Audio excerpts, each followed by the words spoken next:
Hello，大家好。今日我来小姐嘅係乜嘅係客家法布？係你啊？唔係，也係你啊？咩唔係？韓國係你啊？哦，你啊更加唔係。哎喲，咁係你啊？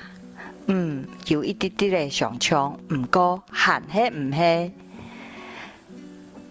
哈哈，也掉真係客家法布。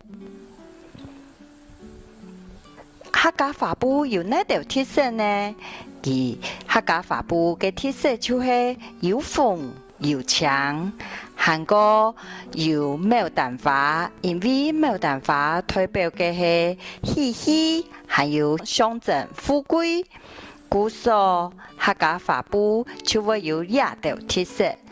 你下唔看到嘅油桐花嘅法布，也係客家委員會成立過後整出來嘅客家法布。嘅客家法布，佢係哪樣時傳過來嘅呢？根據按多做傳統客家三嘅點頭家嘅講法，佢哋都認為客家法布源自日本，係佢日本統治時期將法布傳到台灣嘅，係客家人唔盼得挑剔，聽說也條東西聽聽，故所將會喺客家地區萬哪都看得到法布嘅身影。過後，喺2001年，客家委員會成立過後，就認為法布係客家人嘅一種代表。嘅客家法布做得拿來做乜嘅呢？大家來欣賞看下咧，做得做哪條東西？佢做得做成嘅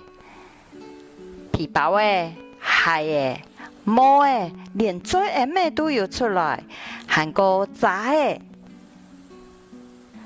衫、筆嘅碗，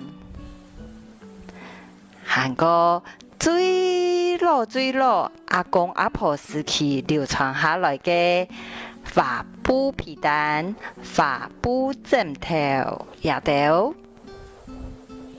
根本你都愛用法布做哪項東西呢？